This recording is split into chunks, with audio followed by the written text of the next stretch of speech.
all, my name is Abdul Rahman and in this video we are going to learn more about multiprocessing. So in the previous video we have talked about how we can spawn process. Okay. So but in this video we are going to talk about how to retrieve a return value from our process. So now let's go ahead and get started. So now I will import pool from multiprocessing. So from I will give is multiprocessing, multiprocessing import pool. Good. Okay, so now I will give here is I will define a function by giving def work,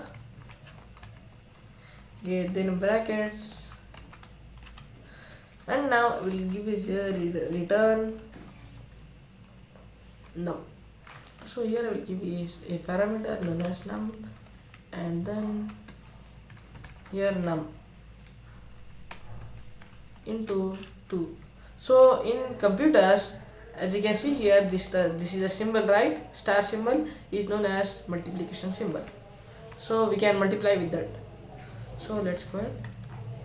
Like I will give is if name double equals main,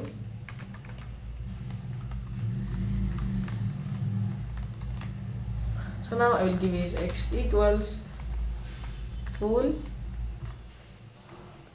and I will give is in the brackets processes equals 10, and then I will give information, definition info equals x dot map. So work I will calling this function, then range equals to not equals 11. So now I will give here is x dot close and beside brackets and parent info. So now what does, so here as you can see here we have given here import pool, then pool. So what does this pool does is it will allow us to create a pool of processes. Okay, so now let's run this program. As you can see here, it's printing 0, 2, 4, 6, 8, 10, or okay, it's printing the table of 2. It's multiplying its number with 2, right? So now let's go ahead. So here what if we give is 3, and let's check whether what it is coming. As you can see here, it's printing the table of 3 to the 6, 3 to the 9, like that. Okay, so here whatever the number we are giving is, then it's showing the table of that number. So now there are the other ways to retrieve process without mapping a function to an iterable. So I will show you one way, but the output will be shown in the list format. Okay, so now I will give here, okay, in place of range I will give one more thing. I will square brackets, then I will give is 1, 2, 3, 4, and let's run this program. So now it's showing 3 to the 6, 3 to the 9 till 12 only. Why? Because we have given here 4 numbers, which means that it's taking the first number as 1, and the second number as 6, and the third number as 9, and the fourth number as 12. So I will give here is again 2, and I will run this program. Now it's printing 2, 4, 6, 8. But you can also give a single value like this. Not 4 I will give, and I will run this program again. It's printing only 8. As you can see here, this is the fourth number, it's printing 8. So what if we give is in place of 4, 7,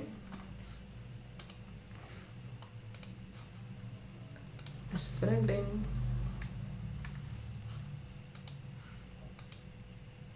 it's showing 26. Okay, it's working. Okay, So let's come back here. You can also give a single number, right? So now you could also do in another way, like I will show you. That is, we'll give here again, to give here range, then I will give is 6. So now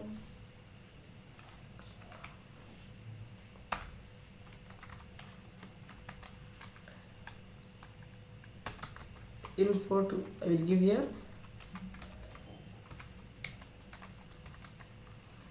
information to, okay, and another variable this is. So now x dot map, then in the brackets I will give is work, okay, work comma 6 comma 2, okay. So now we'll call this at the end info 2. So now let's run this program.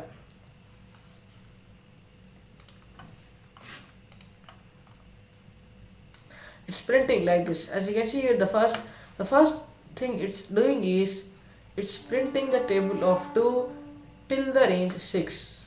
0 2 4 6 8 means 2 to the 4, 2 3 to the 6, 2 4 to the 8, 2 5 to the 10 till 5. It's not taking the sixth number. And then what it is doing is it's taking, we have given here 6 comma 2, right? Which means that 2 6 are 12 and then 2 to the 4. It's printing like that. Okay, what if we give here is 10 comma 2 or 3? It's printing 20 comma 6. Okay, and then it's printing the above. Okay, but you want to do with the different function, with the different process, you can do in this way. Okay, so guys, that's all for this video, and I will see you guys in the next video. Thank you, bye bye.